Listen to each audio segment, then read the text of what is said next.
We're talking about cash flow. What's cash flow and why it's killing your business? It almost killed my business. I think it almost kills everyone's business at one point before you realize how important it is. Because cash flow is not the same thing as EBITDA or gross or anything like that. The money coming in is not the money you have to spend. You can't keep the lights on with credit. Well, I guess you can if you pay your credit, but it's not the most ideal situation. I really want to just reemphasize, this is Personal Finance 101. Welcome back. Welcome back. Welcome back to Owned and Operated. It's a podcast where we talk about home service stuff or whatever we want to talk about. So today we're talking about cash flow. Cash flow. What's cash flow? And parentheses, why it's killing your business. It almost killed my business. I think it almost kills everyone's business. I think it almost kills everyone's business at one point before you realize how important it is. Yeah. Because cash flow is not the same thing as EBITDA or gross or anything like that. The money coming in is not the money you have to spend. Yeah. Which is not the money that you have to walk away with. Yeah. Yeah, 100%. If you've been listening to the show for a while, you know that we've been big fans of Service Scalers. One of the things that they just dropped that we are really excited about is a pay-per-lead program. So what they help you do is they help you directly gain access to leads and scale up your lead partner program. Go to servicescalers.com and say we sent you. So I feel like this has actually been this has been a big topic inside Wilson recently. Mm-hmm. So we are Open Book Financial with our leadership team. And something that we're trying to dial in with our team is the difference between net profit and cash. Yep. And that's a big distinction. Mm-hmm. Big, just like millions of dollars of difference of distinction. And I took that for granted. Yeah. When starting to go open book financials, because on one hand, like, and the team knows this because we sort of did like a training on it yesterday, so this is pretty timely for that. We did this training at our SLT quarterly because we're at the tail end of Q2, we're going into Q3, we're setting our goals for next quarter, and some of the pain points that people had were cash flow pain points. So like we're in a period of investment in our marketing, and we're in a period of investment in our fleet. We're in a period of like debt pay down. Yep. So we have all three of these things happening, and we had a weaker May than we thought, and gross margin was compressed for 2 months. Mm-hmm. So and like while all that's happening, we're also celebrating kind of big because, hey, we just hit our cash treasury goal. Like we've had this goal for a long time where we have enough in this one account, like a specific dollar amount in this one account to be like, hell yeah, we hit this goal. We hit that goal. So they're confused because they're over here like, all right, I'm wanting to follow the plan. I'm wanting to follow the budget that we set out in October. I want to hire these team members that we said we would. I want to make the investments in marketing that we said we would. And we're being hesitant, and they're like, John, we don't understand. Yeah. Like, we don't get it. This was the plan. We are Open Book Financial. We see that we're profitable. Like, we see it. Yep. And then we also, like, we're getting held up here. So it came up as, like, IDS issues inside our L10. Are you guys EOS? Not yet. Okay. So it came up as IDS issues. And once 2 or 3 people brought it up, I was like, oh, okay. I've just done a really poor job of explaining how cash works. And if you've never managed a P&L and if you've never managed a balance sheet, like, it makes sense that you wouldn't understand. Yeah. So what, for people listening who are like, what is John rambling about? Yeah. What is the difference then between net and cash flow? Yeah. So I think that's like the really big question, right? Yeah. Is like, why do my books say something, but why is my account saying something else? Mm-hmm. So where does that come to play? Yeah. So we present two numbers, open book. So if I'm looking at a P&L, I'm just going to go through the whole P&L. Yep. So we have revenue, labor, materials, gross profit, and that's the number that we care about the most. That's like if you're running an efficient, well-priced business, you're running an effective gross profit. Underneath that's overhead. It's your OPEX, so salaries, marketing, fleet, IT, rent. So like we bucket that into like four or five like total buckets. And under that you have operating net income. So that's how we break it out. I think there's a few ways to break it out. Yeah. But we track it as operating net, which is EBITDA. Yep. So we want to know EBITDA. So when we're presenting numbers to our team, we are presenting EBITDA. EBITDA numbers. Because and EBITDA is earnings before interest, taxes, depreciation, and amortization. So the team has no input on the interest rates for loans or the depreciation of our vehicles. So we don't find it relevant. So what we do is we present EBITDA, then we present net income under EBITDA, which is inclusive of the ITDA. Yeah. So you can roughly think of the net income as true cash because that's going to have depreciation, which like is kind of CapEx. It's going to have the interest. It's going to have taxes. But what it doesn't have is like very principal heavy debt. So the stuff that we did this instruction on yesterday, we pulled up May specifically because May we had 187. It was our target. Yeah, I'm centering myself here. So our target EBITDA per month is about $400,000. Okay. Budget for May was $350, something like that. We had a weak May, like 2.1.5, like should have been 2.4. So that obviously manifests on the bottom line. We did 187 net and like EBITDA, and we should have done 350. Okay. So missed big on EBITDA, 170 grand. It's a big miss. So, and we lost 13,000 in actual cash. So I had to walk them through that exercise. So the things that we did that spent that 187 plus was we onboarded 6 new vehicles, and that was $80,000 of capital expense, which is cash that's out of my bank, but it is not profit and loss cash. So it will never show up in net profit. We paid down debt. We have a 12-month note with a vendor, and that was like, it's $20-some thousand a month. So we paid that off, or we made a payment on that. And that's principal heavy. So there's the interest portion is inside our P&L, but the principal is not. Yeah. So that's $27,000. So between those two, I just had $113,000 of cash that left my account that is not touching our P&L. On top of that, we have our fleet, which is loans. It's a capital lease, but we treat it as a loan. So that is not coming out of the P&L. So that's another 50 grand. So we're at 163. And then we had just our standard debt. Like we bought businesses and we have debt from it. Yep. And that's another 40. So $203,000. So, on one hand, 200 grand a month, I know that sounds like a lot, but our debt plug every month is $80,000, even getting rid of the CapEx and the one, this like single use stuff.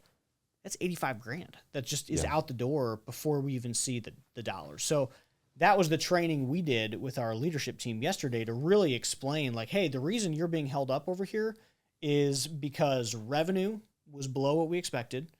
Gross margin also didn't hit. So EBITDA was half of what it should have been. Yep. And here was the things that we chose to invest in that you were a part of those decisions previous months. We brought on more vehicles. You didn't really have much control over the debt stuff, but like that's there. Yep. So we had to walk through that. And once we did, they understood. Yeah. And so with that now, they understand what the net is and how the cash flows.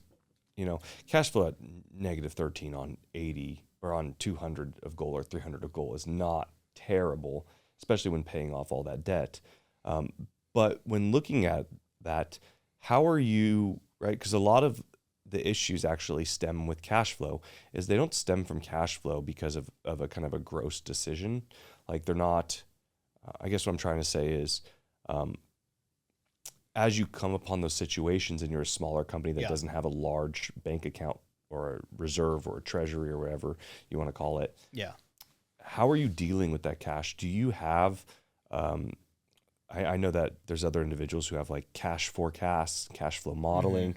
Are you currently doing that to try and? Yeah, we are now. Yeah. But like, growing up in this thing, I didn't have a cash flow forecast until this year. That's wild. Seriously? I made my own Yeah. last year for the back half. But no, before that, we had zero cash flow forecast. That's not because we didn't need one. It's because I didn't have an accounting department until late last year. Yeah. Like, I didn't have a functional, talented accounting department. So, like, yeah, we butchered our way up to $30 million. You can do it, apparently. But, I mean, I don't recommend it, but you can do it. So yeah, we didn't have cash flow forecasts, and we didn't have a heavy bank account. So the way our business worked, we were really healthy, and I ran this like profit first thing. So have you ever read that book? No.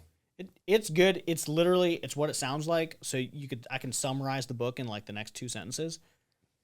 Pay yourself first, and the way we opted to do that was pay the business first. So we set up automatic transfers just like you would personally into a savings account. And we're on year 8 of that. So now it's daily. It used to be like $5,000 a week, which like that's a lot. I think that's $250,000 a year. So we were doing $5,000 a week when we were a $3-4 million business, and that was a lot. And that was how we fueled acquisitions. So that was a big bank account for a $3 million business. Then we used I was just it to going to buy ask, these companies. what did you use it for? Yeah, we bought 3 companies. businesses. Went freaking nuts. Yeah. And then we actually didn't really have a healthy bank balance until mid last year. It took us like 3 years to rebuild a healthy bank, like healthy to our standard of bank balance. That's really interesting because, I mean, we went through it last year. We came out of the end of summer last year, in all transparency. We came out of it in a really bad spot. Like, because we didn't have our processes in place. We paid too much for failing marketing. And it just, we weren't in a strong position that we should have been on a hot summer to convert. So this summer feels a lot better because we're already doing significantly better, but we came out of it under budget by quite a bit. Just nobody was watching technicians and they were fixing things, and it is what it is. That being said, we have scraped and struggled and fought to keep it. And one of the ways we were able to do that was focusing on cash flow because that's how you pay your vendors. You can't keep the lights on with credit. Well, I guess you can if you pay your credit, Badly, but it's not the most ideal situation. So, well, I think you have to be locked in. Cash output and where it's going and when, who's getting paid. So I actually reached out to Rich Jordan. I think I reached out to the group, and Rich had like a really good spreadsheet where it was, and it's not rocket science.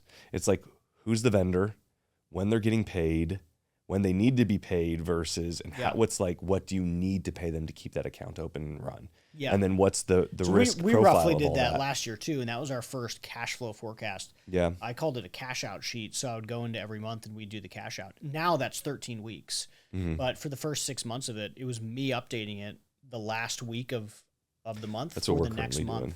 And it's like, all right, hey, what we did was cash break evens. Like, I literally need X dollars of revenue for cash break even in this month. Yeah. And these are the bills I want to pay. And if we go over, then we'll pay this. And but yeah, cash flow can be very disassociated. And I would say it gets even worse later on because the bills get bigger. And they get bigger, and there's a lot more prepaids. So that's been kind of confusing where like I have a prepaid right now that's like $40,000, and that prepaid is going to carry me through for a year, but I paid $40,000 today for it. And like, that sucks. So granted, it feels great right now, but like Yeah, that's $40,000. So it gets it. So when our this is actually, I think, where a CFO eventually starts coming in, is the larger the business, the more complexity of cash. And Yeah. I think that is where we will need a CFO. Mm-hmm. Whereas like we're doing a great job with tight reporting, tight close, accurate and timely financials. That's the function of accounting department.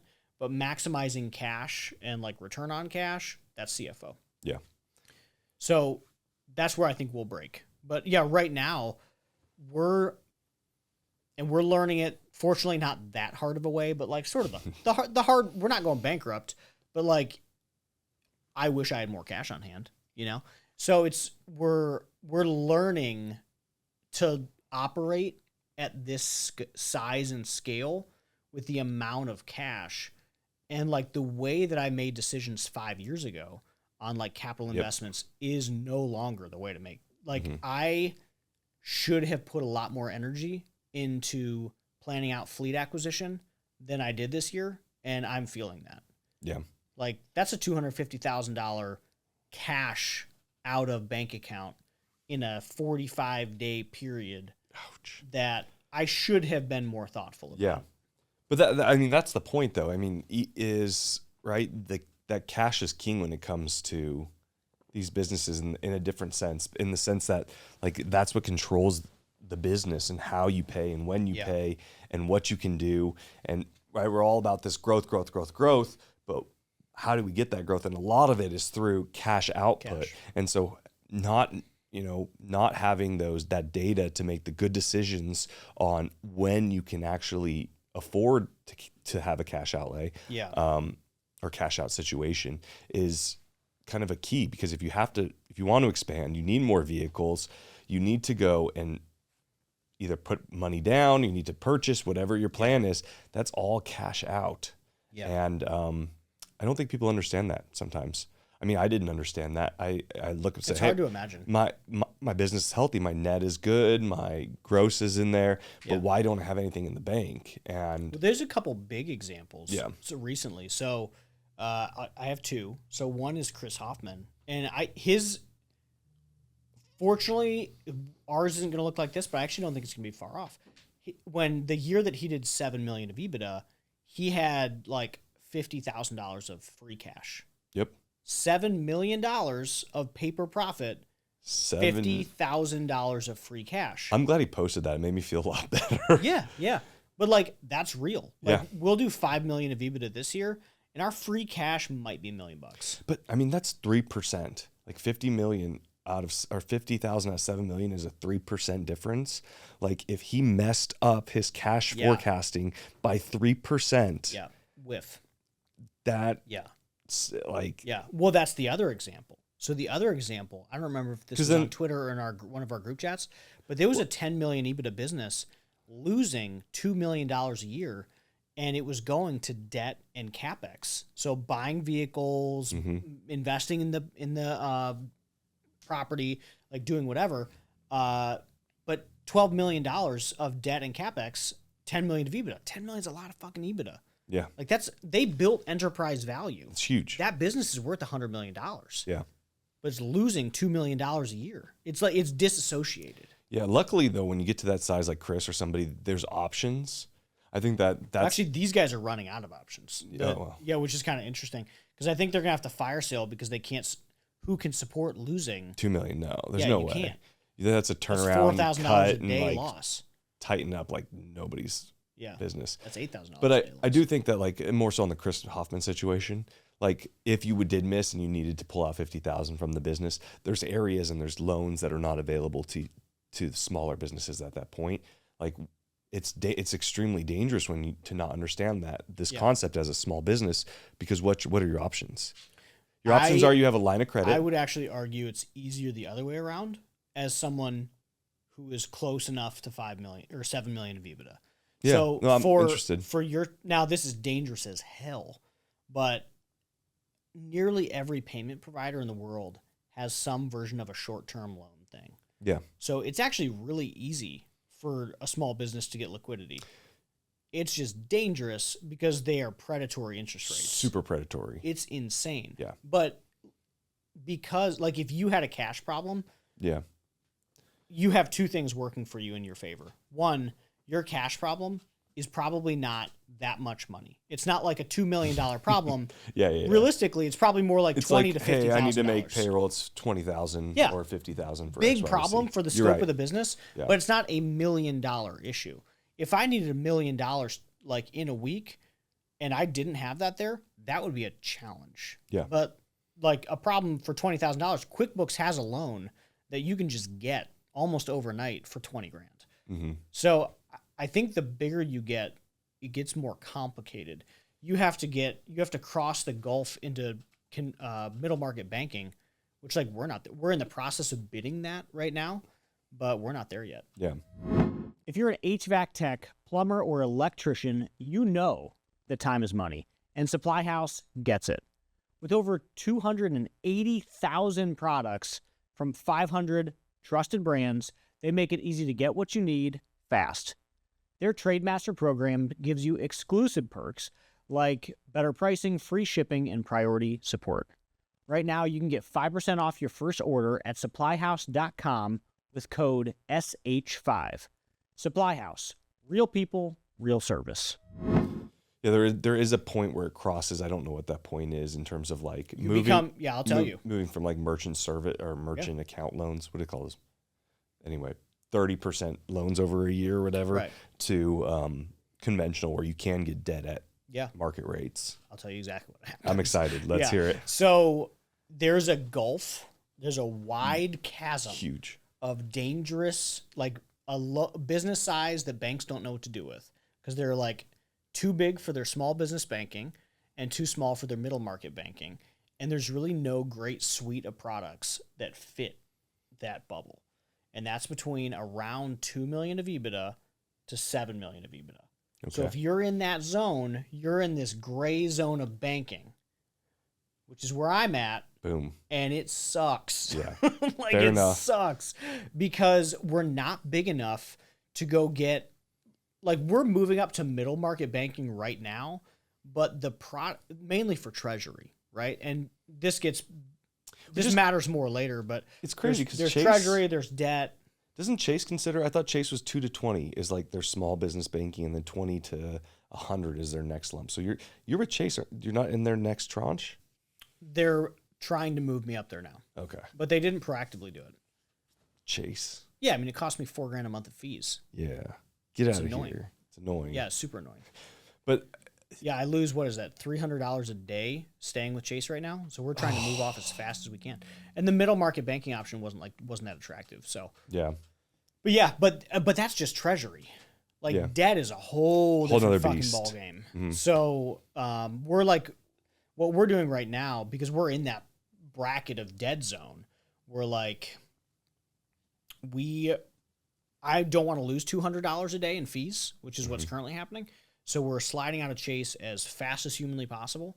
And then later this year, we're bidding the whole thing, debt and treasury. Because treasury is what all the banks want. Like, they want sitting cash. Yeah. They want the Exactly. $2 million checking account. They want that. The debt, they somewhat want. Yeah. Which brings us to the last episode of Weird Businesses I Want to Own, and one of them is a bank. And Oh, yeah. Yeah. that problem could be a solution, a product. Could be a solution. Could be.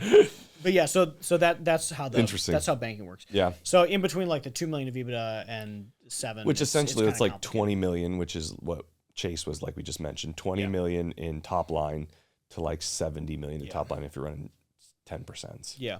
Yeah, and like, you know, what's your, I know we're on cash flow, but cash in the bank is not equal to cash flow. You can have an amazing balance sheet, or you can have an amazing P&L, or you can have neither. Like for a couple years, we had a terrible balance sheet and a terrible P&L, which was not an exciting place to be. Because it's a double turnaround. Like if you have a terrible P&L, but you've got cash in the bank, that is a solvable problem. But if you have a terrible P&L, a lot of debt, and no cash in the bank, it's solvable, but you will get gray hair. Yes. Oh, Yeah. banking stuff is fun. Yeah. So cash flow, disconnected from net profit. You want to be thoughtful about timing of vehicles. When's the right time? Mm-hmm. Are your processes dialed to cash flow? Does your team care about cash flow? Like, are people's bonuses dependent on, is that money received yet? How often do you talk about it? Are you starting jobs without down payments? Are you paying techs if we didn't get paid? Are commissions going out if we didn't get paid? Mm-hmm. Are you starting jobs without notices to proceed? Who's responsible and how fast are they completing financing? It's a thing. About a year and a half ago, It's actually the one thing that keeps me up at night quite a bit. What? Is that it's like cash in, making sure we get our cash in for the healthy cash flow. Yeah. Because I mean, we talked about it, on a different episode recently. Was like last year we ran 5%. Yeah. When you run a 5% net business, Yeah. understanding that like you miss anything. Yeah. Well, is your debt 5%? Because that might be break even. Like for us, our No, debt it's is more than that. Okay. So you lost. Yeah. Yeah. So Well, I think that's the important distinction already, because you were like, I'm a 5% business, but no, you weren't, because you have debt. So what we've started to you're try right. to talk to our team about is when we present overhead, we've started presenting overhead plus debt. that makes So, sense. hey, our break even, if I'm just going off of overhead, is like $1.4 million. But actual cash break even is like 1.6 because of the debt. Yeah, that's probably a better way to design it too, so that you can see it without having to jump into. Yeah, we didn't want balance this sheet fake and, like- bullshit rigmarole. Like, Yeah. our monthly debt plug is X. Here's how we cover it. Now, Yeah, so we accidentally get to that. We get to that on our cash outlay. Yeah. Like our 14-day Yeah. cash out cycle paper that we were talking about, because that's obviously, we pay Yeah. out debt once a month on this, we pay out debt Yeah. once a month on that for vehicles, and then the SBA loan. And so we see that, so we know what our cash flow actually is. Yeah. But from a P&L standpoint, that's actually pretty genius to actually know, like, hey, we want the team to know break even. yeah, I mean, Well, because for That's huge. 2023, we made the mistake of talking about net, where we talked about break even, but hey, shocker, it wasn't break even. We have debt. yeah, So like we lost. And Yeah. it took us a while to learn, like, hey, we really have to talk the real number here, because otherwise we think we're doing great, but we're not. yeah. And And that's bad decision making, because you make bad decisions on the Make back bad end of decisions, that. yeah. It's like, oh, I can do branding now. I can do it. I can make investments. I can do this thing. I can do That CapEx. shouldn't be. Yeah, Shouldn't be. Yeah. Yeah. should be tightening up. Yeah. We've been, we really started honing in on EBITDA about a year ago. We're like 15, 16 months into it. And like tightening the P&L, adding more automation, more offshore, raising gross margin. Like we have been focusing on it. We have not been as deliberate about cash flow. So now we're a year into like, hey, EBITDA is healthy. Like trailing 12, like we feel really good about that. I think we're in the 3s, which is amazing. Next, we'll finish year to date on pace for the high 4s, 5. So we're like pumped about the work we've done on EBITDA. We're now getting ready to really hit cash flow. So that's going to be And what do okay. you, How are we thinking about debt pay down? How are we Yeah. thinking about freeing up lines of credit? How are we thinking about prepays or non-prepays? When should CapEx happen? And like, how do we think about that? So that's our current Q3 rock, is like me figure out our stance on cash flow, because we've really been dialed in on EBITDA. So now we have like a good, healthy EBITDA business. which is a great place to start to like then jump into cash flow. 100%. Like that's like a huge stepping stone. Well, and we so, fixed the balance sheet. We like cashed up the balance sheet. So now we're entering Q3 the healthiest. Yeah. One, the healthiest we've ever been as a business ever. But two, the healthiest we've ever exited a quarter to. Because usually like we're typically cleaning up the mess from Q1 in June. Yep. And we didn't have to this year. Yeah. HVAC. Well, I mean, I have so many questions. Quickly, in plumbing, did you have that issue too, or was that mostly once you took on HVAC? What do you mean? Like you're cleaning up Q1 and Q2. Was that an HVAC specific problem when you brought HVAC on, or is that a trade specific That's issue? been my whole career. Okay. So that's even in plumbing. Good to know. And then back to the you talked about truing up, getting your EBITDA correctly, and focusing heavily on, we need to know our EBITDA numbers and that kind of visibility. And getting it to the number we wanted. Yeah. Because we Okay. like, I think it was like, if profit happened, we were excited. And now it's like, no, 15's the target. Like we got to hit 15. Got it. So, And if we miss 15, like May was like 8% or something, and that sucked. yeah.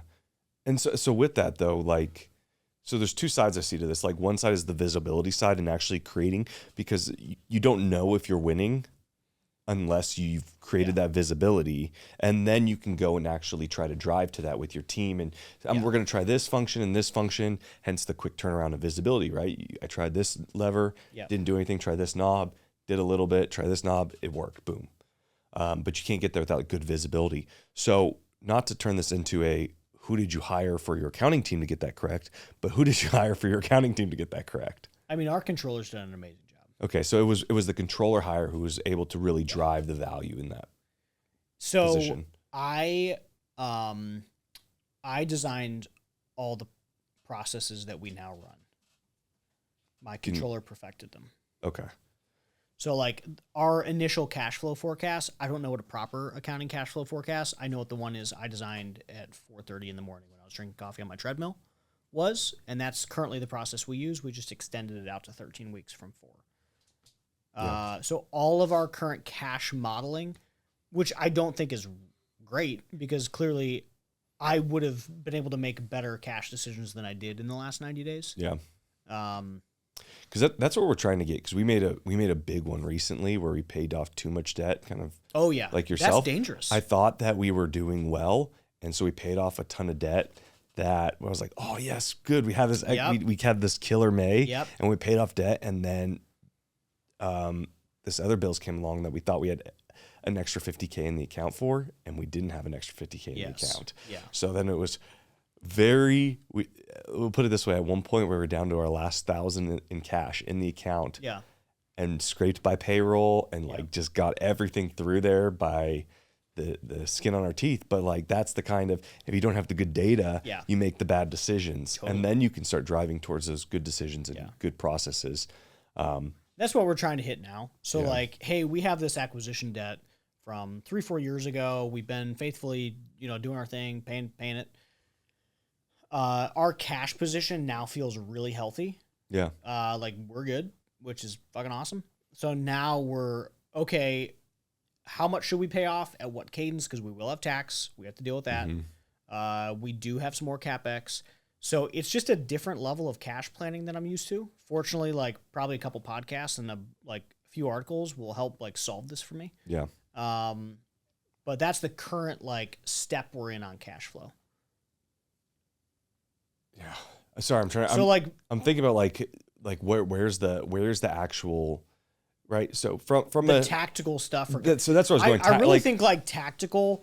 I think the easiest thing that everyone can and should do right now is start an automatic transfer to a savings account. It sounds so simple and it sounds so dumb, and I don't care because it is simple and dumb, but it works. Like we have a transfer every single day. It's $8,100. Goes from our operating account to what we call our capital account. Mm-hmm. We pull, that's both a profit account or CapEx. So if I'm doing a big fleet investment, then I'm going to pull out of that. But we've used that account for acquisitions over the years. We've used that accounts for whatever. Sometimes it's excess liquidity if we need it, but it's a savings account. Like that's it. It's a simple concept. Yeah. So I think like don't overcomplicate it. Set up an automatic transfer, same as you do personally. What do you think about? And then spend less money. Yeah, so what we've started doing, and this genuinely is helpful. Yeah. Again, this sounds so dumb. This is like personal finance 101. That's kind of why I like it.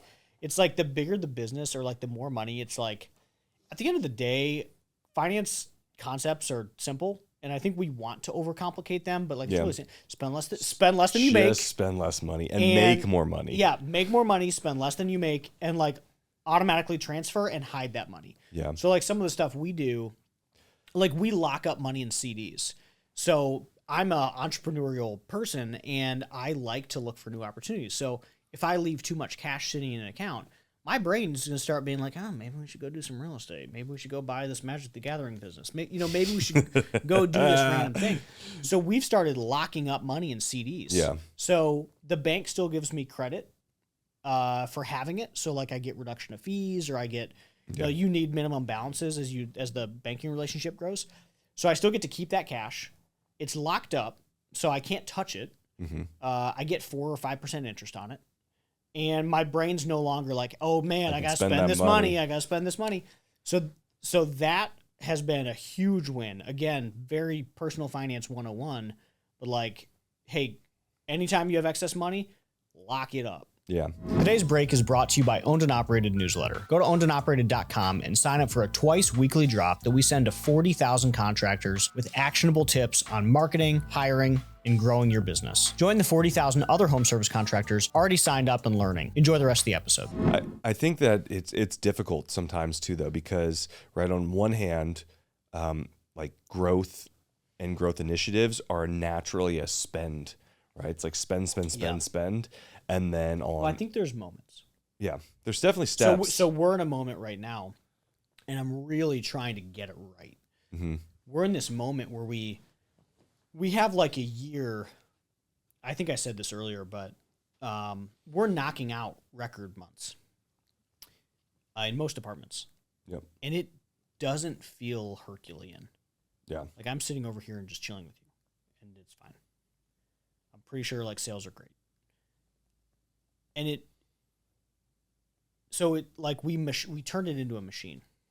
Yeah. And in every department, we're like working on processes to continue to scale. And like, we're in this stage where we have to be thoughtful about how we approach growth. Because if I come in and fucking cowboy this thing. Hell yeah. In the style of John. Yeah. Well, my director of sales, he said it best when we sort of like had a conversation about this. He said, look, if all you want to do is get to 100 million of sales, we can get you there. I can't promise what state the business is going to be in when you get there.